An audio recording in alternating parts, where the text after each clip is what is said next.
A great opening line can often do a lot of the heavy lifting for an author. It was the best of times, it was the worst of times. Call me Ishmael. Is this real life? Is this just fantasy? Coming out of my cage and I've been doing just fine. 7 years ago. And in the beginning, God created the heavens and the earth. Once again, we find ourselves at the beginning of the Torah.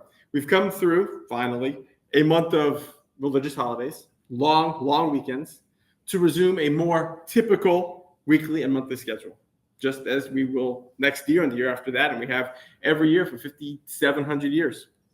On Rosh Hashanah earlier this month, I introduced the idea of the high holidays marking neither a beginning or an end, not something that you should say, okay, they're over now, I can go back to what my life was previously, but just another point, a checkpoint. How are you doing? Where are you on your journey? As you probably know, Judaism is nothing if not a religion of cycles. The weeks have a rhythm, so do the months and the years. We even tacitly acknowledge this on Rosh Hashanah, when our custom is, of course, to eat round challah rolls instead of braided loaves. This evening, as we sort of move into the beginning of the Torah again, I want to focus specifically on only 2 verses from this week's Parashat, the 11th and 12th verses of the Torah. In these 2 lines, we are told that Hashem brought forth grass and herbs whose seeds are contained within themselves. In other words, they would not require divine intervention to reproduce. In fact, they would be able to do it themselves. I want to unpack that for a moment. Literally, of course, we know that living beings, plants and animals and everything else can create the next generation. It's not the same between species, but the end result remains the same. A next version of the original. Recently, my son planted an avocado pit in a cup of soil, and it started to sprout, and he was excited. Obviously, we're many, many years away from actual avocados, at which point he'll have lost interest, and they will probably have decomposed somewhere in my backyard, but, that's neither here nor there. I think, really, the more interesting implication of this is the idea of how we as Jews create more Jewish people. Rashi writes of how we see this in the modern world. We spread out. How many of you here are from Orlando? Me. That's not a great example, but there are a few of you. But everyone else is from somewhere else. You've taken your Jewishness from wherever you were born, wherever you were raised, and you've come here. On Wednesday, 2 days ago, in Kol Yisrael, I was talking about how I currently live less than a mile from the house where I grew up. My son goes to the same elementary school I went to. My daughter also goes to the JCC like I did. And someone, I don't remember who it was now, said, "You never got out." First of all, Orlando is awesome. And I'm happy to live here, though, of course, I did spend a long time living elsewhere. But this does illustrate something, that the fact that I'm back where I started is kind of anomalous. A lot of us move around and settle other places.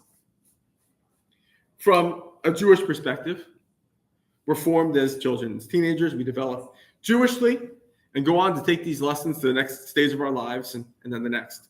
Last night, I was not here. I went to Ohev Shalom, the synagogue here, to see my son have his consecration, which I'm not sure I've actually heard of any other synagogues having.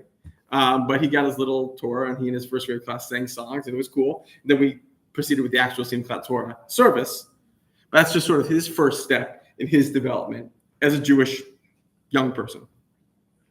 It's clear just, looking around this room, that we have such a diversity of Jewish knowledge and lived experience, of Jewish interest. Not everyone in this room is equally interested in Judaism. That's okay.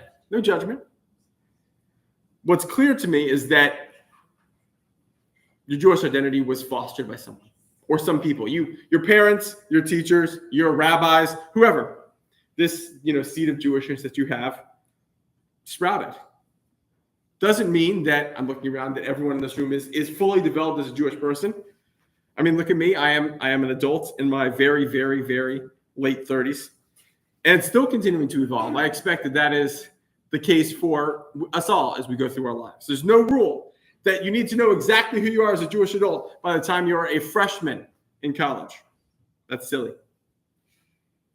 What I want to leave you is this idea that we are responsible for the next generations.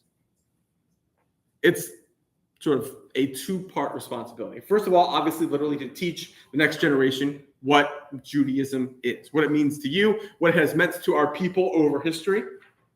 But it's also a little bit more challenging to make sure that our religion continues to reflect our ideals. It's not always easy. There's sometimes conflict. Ours is, of course, nothing if not a religion that does not shy away from conflict. And so, as we enter this next reading of the Torah, I want you to keep these responsibilities in your head, because this is how we as a people have lasted for 5,000 years, and it's how we'll last for 5,000 more. Shabbat Shalom.